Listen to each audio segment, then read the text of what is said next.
3, 2, 1 kayıtta.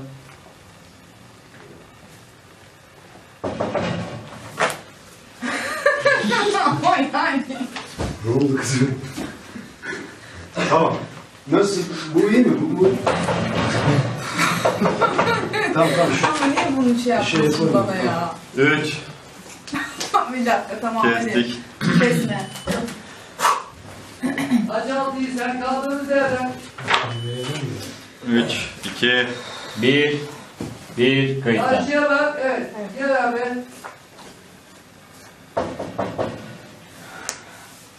Betül Hanım, Buyurun hocam. korkutmadım umarım. Yok ben dalmışım. Yani müsaitseniz bir konu hakkında konuşmak istiyorum sizinle. Betül Hanım, hiç uyumayın. Akıyor. Benden mi? Tamam. 2, 1 kayıtta. Müsaitseniz sizinle bir...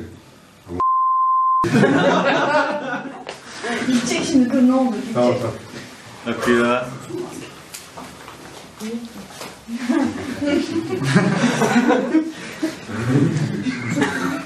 Kendinden özür diliyorum. Gidecek şimdi. Kestik.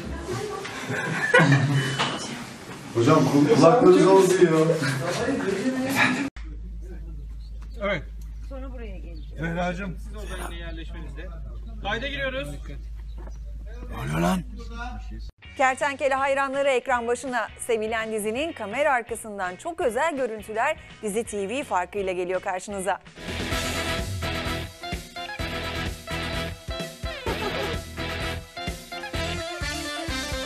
Kertenkele'nin bir çekim gününde daha Dizi TV olarak başarılı dizinin setine misafir olduk. Her daim enerjileri yüksek olan dizi ekibi yeni bir sahne öncesinde prova yaparken kameramıza takılıyorlar. Hayırsız nerelerdesin sen ya?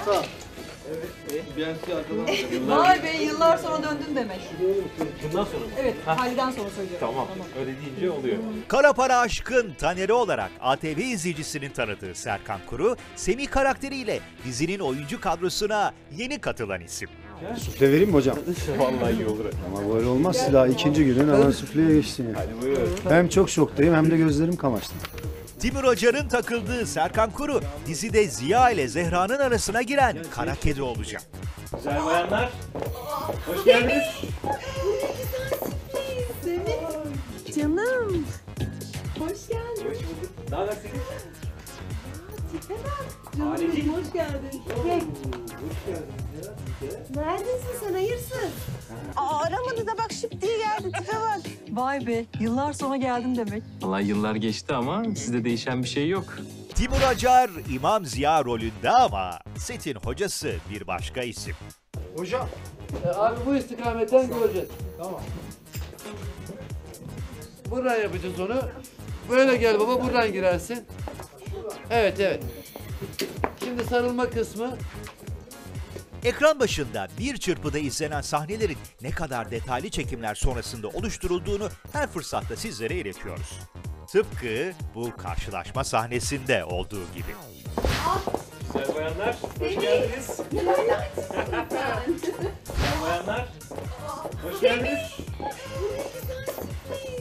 Semih. Ne haber? Semih. Sizce bu sarılma sahnesi kaç tekrarda çekilmiş olabilir? 3, Semih. 2, 1, kayıt. Ters oldu buradan. Zehra. Canım. Canım. Canım benim. Canım. Biz sayamadık doğrusu ama tüm bu tekrarlardan sonra şu sesi duyunca tamam diyoruz. Hocam kestik.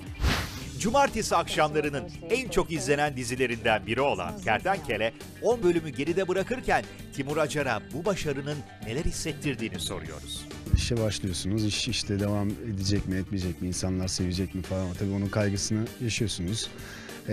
Sonra işte zaman geçiyor. Bir bakıyorsunuz 11. bölüme kadar gelmişsiniz. Keyifli gidiyor her şey ya. Evet, insanlar da sevdi Kertenkele'yi. Çağatay gider, Semih gelir. Neyiz lan biz burada? Günlük başı mıyız? Hocam estağfurullah. Hocam estağfurullah. Aşk olsun hocam ben öyle mi yapıyorum? Evet öyle yapıyorsun. Hocam estağfurullah. Ay şimdi bayılacağım. Bayılırsan bayıl, tutarsam da gelsin Semih Doğu tutsun. Ne lan bu böyle? Allah Allah. Bakın Zerra Hanım 100 kere konuştuk sizinle değil mi? Ben bir hocayım. Sen de benim sözlümsün. Ona göre hareket edin ya. Ne bu böyle sarmaş dolaş hareketler? Anlaşıldı mı dedim Zerra? Anlaşıldı hocam. Aferin. Sen de anca kafanda hayal kur, bıdı bıdı konuş. Kızın karşısına geçince tut demiş bülbüle dönüyorsun. Gerizekalı. Senin de yatacak yerin kalmadı be kertenkele. Komedi oyunculuğuyla tanınan Timur Acar, Kertenkele'de ilk kez dram yönünü ortaya çıkardı ve ne kadar başarılı bir oyuncu olduğunu kanıtladı.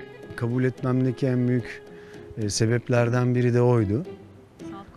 Yani salt komedi değil, değişik bir komedi. İçinde dediğiniz gibi dramı da var. Ve tek amacı, yıllardan beri tek amacı kayıp olan kardeşini bulmak. O hikaye çok etkiledi açıkçası beni.